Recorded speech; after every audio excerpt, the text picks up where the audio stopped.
2 weeks into the ceasefire in Gaza, this couple await some very special visitors at the Tel Aviv airport, their son and his family. It's been such a long wait. They were supposed to come in December, but the flights were cancelled. Their son, Meron Mendel, is visiting with his Muslim wife, Saba-Nur Cheema, and their children. The last time Mendel was in Israel was shortly after the terrorist attack by the Islamist group Hamas on October 7th, 2023. This time, everything seems safer. After watching and processing events for a year now, we hope that on this visit to Israel we'll be able to experience a degree of normalcy. But he'll discover such a degree of normalcy is hard to find. It's the beginning of what will be a long journey, first with his family and then on his own.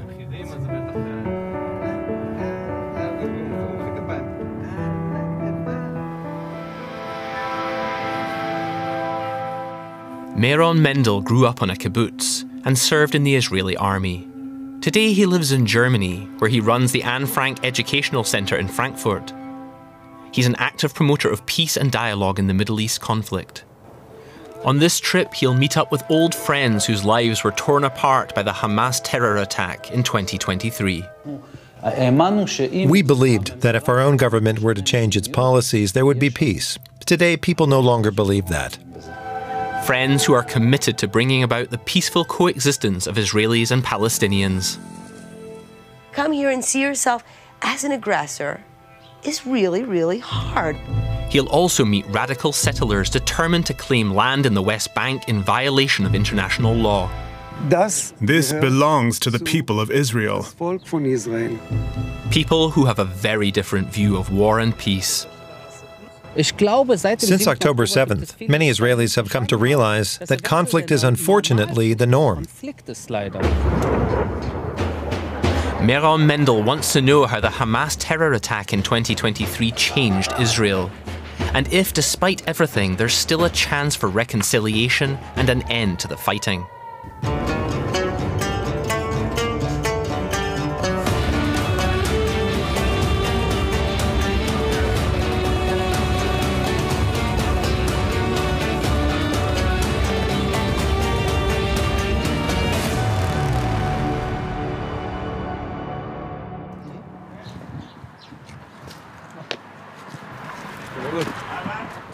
It's been a while since we saw each other. You look well. A lot's happened since. Yes. Last time I saw tears of distress in your eyes. And now, tears of relief.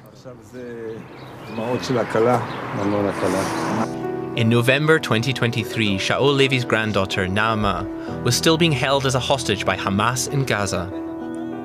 Video footage of her being abducted wearing blood-stained clothes went viral. Mendel felt Levy's shock and desperation as they talked at the intersection where Levy protested every morning for his granddaughter's release. Mendel has known Levy since he was a child. He's hugely relieved to see the family smile again. Yes, yes. I actually recognize him. You can take a picture of my back because we decided that it's written here.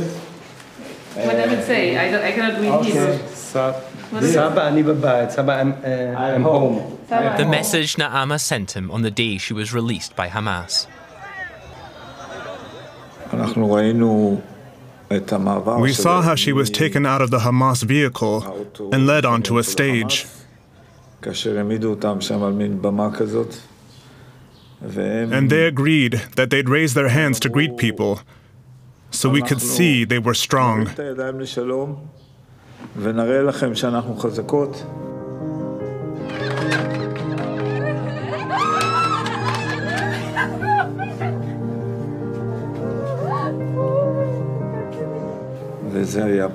It was a moment of release. The tears and all the emotions that had been building up for so long. At last, we had the feeling we were on the way to being whole again. His granddaughter was held hostage by Hamas for nearly 16 months. Naama Levy says it was sport that helped him get through that difficult time, a passion he and Naama had shared. There was a race close by in Ashkelon, which is what, 15 or 20 kilometers from Gaza as the crow flies? I told myself, she can hear it, she knows, she can see it. I imagined all that energy from the race, from that place, rising up, drifting south and reaching her. She can see it and feel it. In the end, his patience and belief were rewarded when Naama was released. A happy ending, at least for that moment. They are okay, yes. I know physically and I think also mentally, but we need time. We don't know everything yet. She's strong, she's okay, I believe. Still, Levy worries the ceasefire that began on January 19th, 2025 is no more. Far-right members of the Israeli government are pushing to continue the war. It should be stopped. And we know that in a situation of war between two countries or enemies, always it should be finished by agreement, always.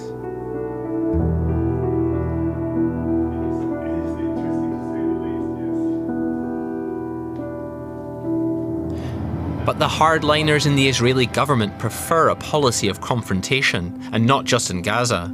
Meron Mendel's next stop is the occupied West Bank, which has seen a dramatic rise in attacks on Palestinians by Israeli settlers. En route, Mendel gets a call from a friend. What did Naomi say? What just happened with the shepherds? She called to say that some settlers arrived on motorbikes and tried to drive away the shepherds. Naomi Friedman-Sokoler is an economics lecturer and part of a group that tries to protect Palestinians from attacks by militant settlers. She took a video of what happened shortly before Mendel arrived. Young settlers scattering the flocks of a local sheep farmer. When any animals end up on the land claimed by the settlers, they call the army and police, resulting in substantial fines for the farmers. During Mendel's visit, a settler drives by and pulls over. Oh, yeah, okay. It's great to see Jews traveling through the land of Israel. Do keep on coming.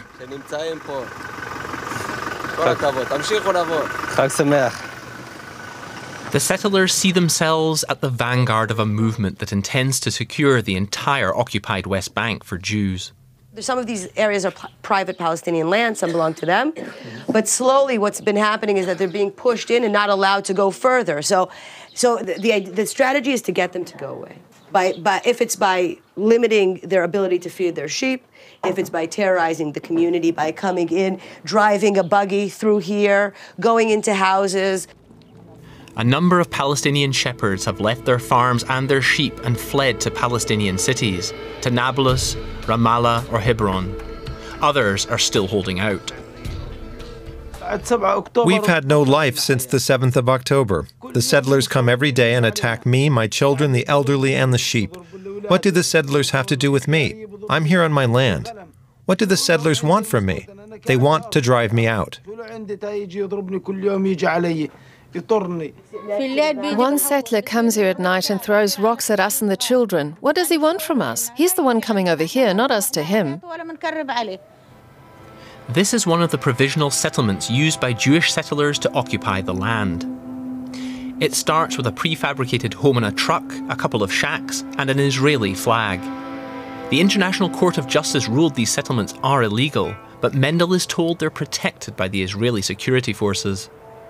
The army is supposed to be the governing body here that protects the Palestinians the moment we're holding occupied land. And they used to do as if they're doing that. There used to be at least a semblance, and now it's gone. It's totally the hand in hand with the settlers to get the Palestinians out. Last week I sat there next to the white things. The settlers on this ridge here. This is like... How many settlers? So there was 2 young men. Okay. One of them has a restraining order against him. The other one. And they kept on pushing the sheep in. And at some point... Their own sheep? Yeah, because the moment... So to mix them? Exactly. The moment the sheep comes in, they say they took my sheep. Right? Okay. And then if we stop the sheep, they're like, you're touching my sheep, stop touching my sheep, you know. Naomi Friedman Sokoler and fellow campaigners have set up cameras. At night, they take turns keeping watch. That's how Israeli activists protect Palestinian land from Israeli settlers. Most Israelis, if they come here and see what's going on, they would understand that this is not right. But they really don't want to come here. We're educated into stories where we're the good guys, we're the victims, and to come here and see yourself as an aggressor is really, really hard. So who exactly are these settlers, and what are their aims? Meron Mendel's journey continues to Hebron, in the south of the West Bank, a city where he spent part of his military service in the mid-1990s. We're going to a place that I do not have fond memories of, a place that is for me a manifestation of the injustice here. Hebron is a divided city.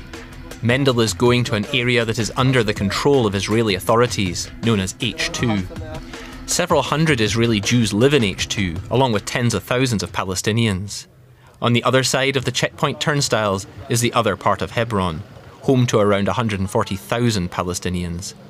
Israel has had soldiers stationed here since 1967. Mendel used to be one of them. 20 years ago, this was a mixed district. And that gate wasn't there? No.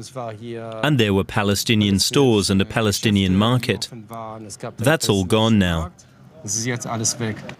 At the heart of the old city and conflict is the Cave of the Patriarchs. It's said to be the burial site of Abraham, Sarah and their descendants, key figures in Judaism, Christianity and Islam, a sacred place for Jews and Muslims alike. The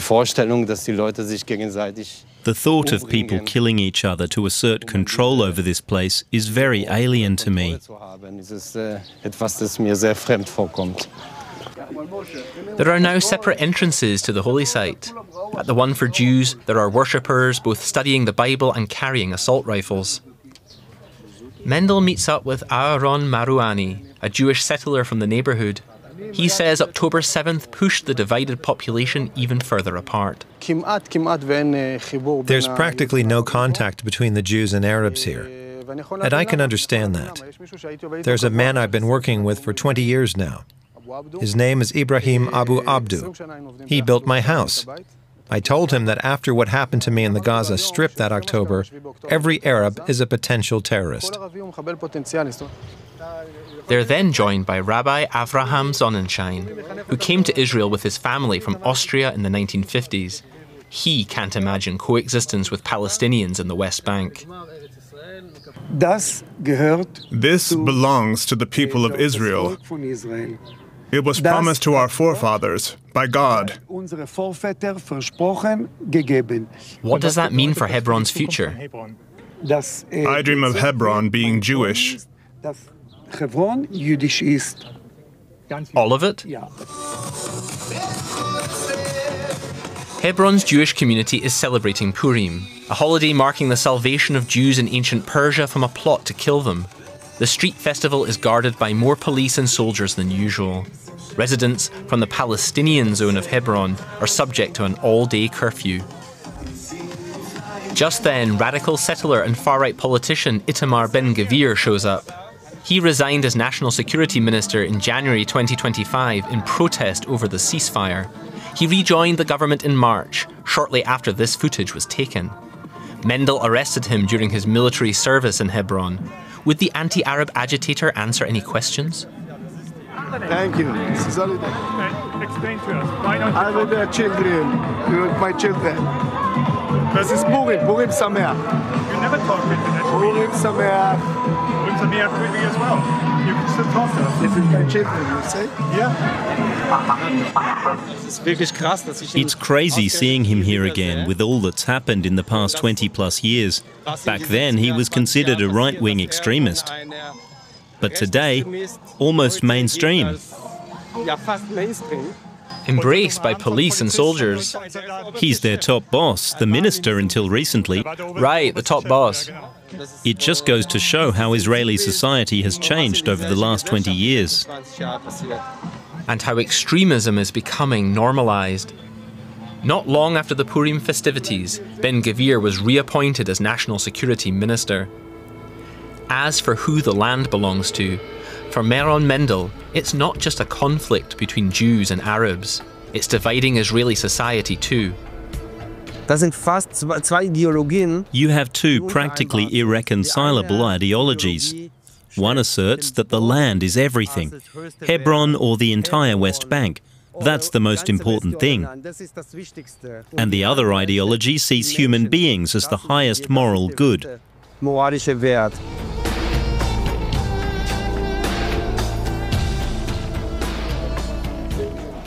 Mendel says his parents taught him about the importance of intercultural dialogue and to put people front and centre. Values that he and his wife live out in their Muslim-Jewish family. It's what gives his next stop personal significance.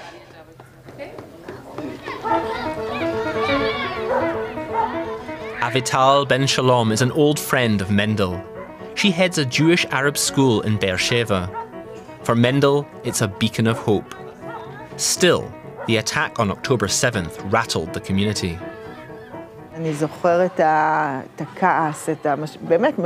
I remember the anger and the huge loss of trust among Jews towards Arabs and Arabs towards Jews, and the feeling that neither side understood the other. The Arab side not grasping the scale and the pain of this catastrophe. And also the Arab side feeling, why are you blaming us? It's one of the few schools in Israel where Jewish and Arab children are educated together, and together address the horrors of terror and war. The children want to sing a song for the visitors from Germany, with words in Hebrew and Arabic.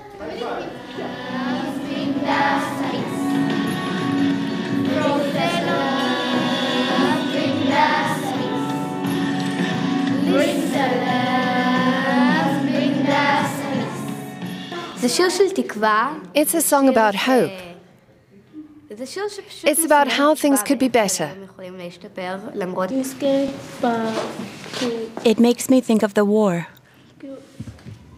It makes me sad that there's a war and we don't have peace. The integrated school is very much the exception in Israel. Here the children learn each other's language, cultivating a deeper understanding. I didn't used to be able to speak Hebrew. My friends were all Arab girls and I only spoke Arabic. Then I made friends with some Jewish girls. Sometimes I spoke to them with my hands. But I learned to speak Hebrew and now I have Jewish friends. The principal has no magic formula for peace. It's challenging enough in this school that has Jewish and Arab teachers. But there's one thing she's sure of. Connecting doesn't happen through hardcore confrontation. Instead, you need to share cultures, talk to each other, and celebrate festivities together. Just being together without digging too deep, without talking about the things that still cause pain. Meron Mendel has a meeting in Tel Aviv. On the surface, the city seems its vibrant self. But photos of those killed are constant reminders of the horrors. Mendel is also struck by the horrors suffered by people in Gaza. A lot of Israelis, he says, have a very different mindset to him. Among them is a man he's known for many years. Our backgrounds are almost mirror images of each other. He grew up in Berlin and moved to Israel 24 years ago. I grew up in Israel and went to Germany exactly 24 years ago.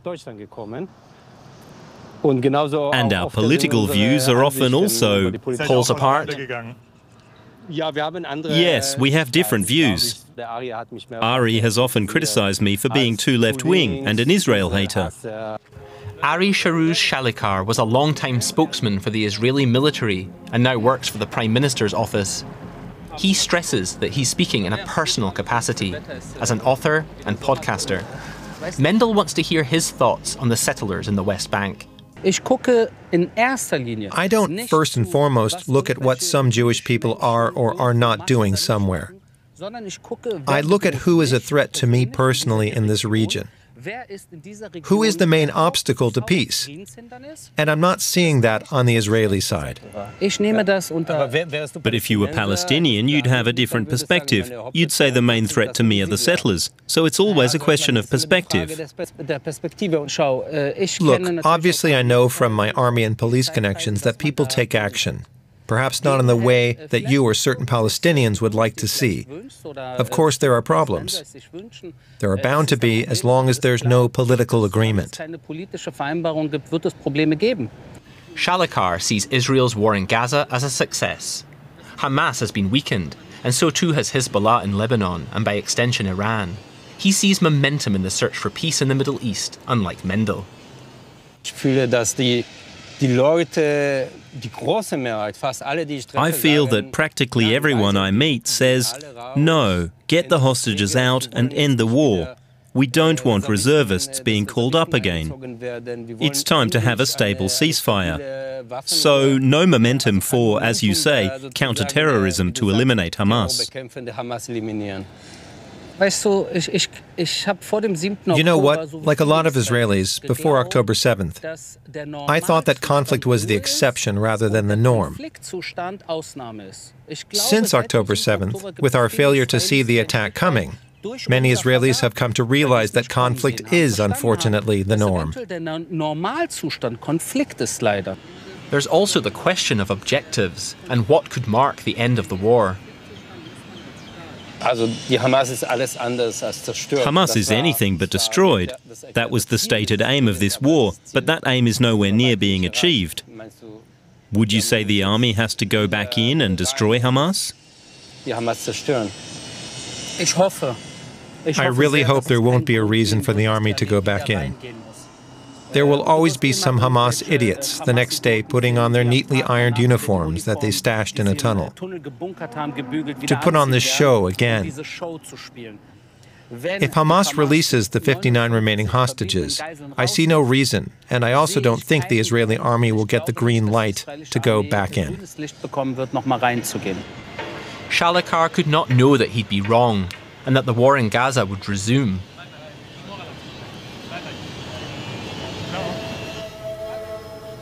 Right next to the border to Gaza is the farming cooperative, or Moshav, of Nativ Hasara. On October 7, 2023, it was attacked by Hamas terrorists who flew across the border wall on paragliders and killed 20 people. Meron Mendel meets an old friend here. Itai Shimonovich wants to show him something. This was the home of Bila and Yaakov Yinon, which was torched. Looks like they cleared it. Yes. Bila and Yaakov Yinon died next to each other. That was the living room. This is the kitchen, the living room, and the study. It looks a bit like a memorial to them. I guess so.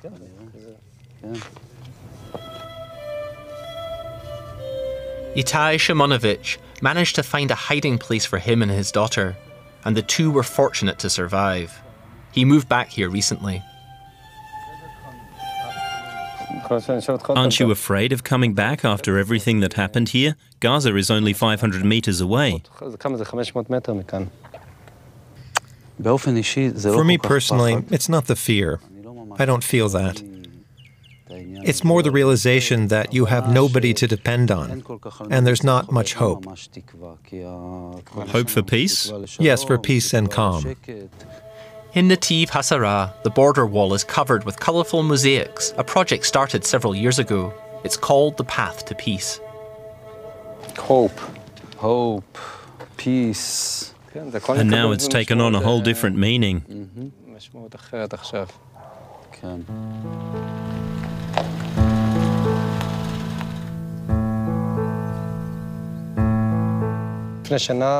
A year ago, I was shocked and I couldn't find the right words. And now it feels like people's hearts have hardened. It's like processing grief. The initial shock, and now just overwhelming anger.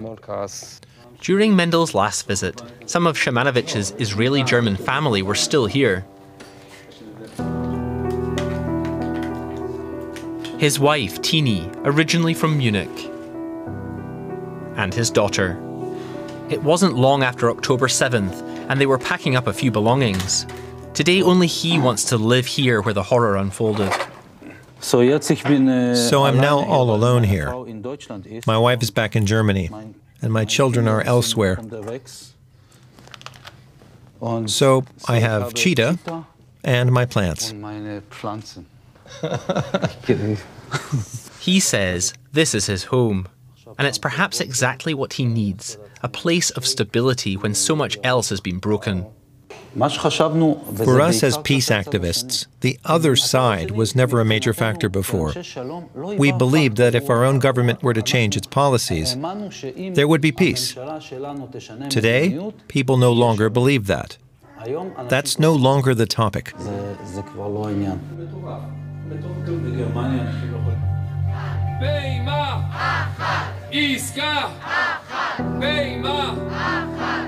Not all Israelis have given up the hope of peace. It's Saturday evening, and thousands of people have gathered again in Tel Aviv to demand the hostages in Gaza be released.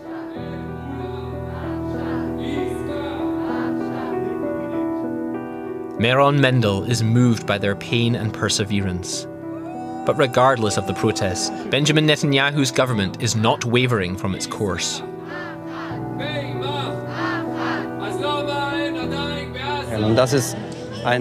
It's a problem that is cutting across Israeli society. Some say the hostages first and no war, and others say, no, we want to continue the war, even if it costs the lives of the hostages. That's the current conflict within Israeli society. The next day, Meron Mendel goes back to Germany.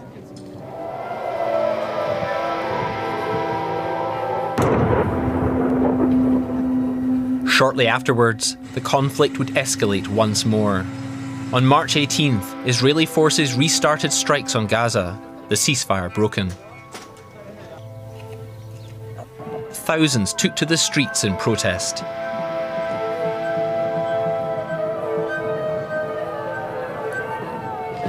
Israel is yet again a country at war and deeply divided. The hopes Meron Mendel had of some degree of normalcy dashed all too quickly.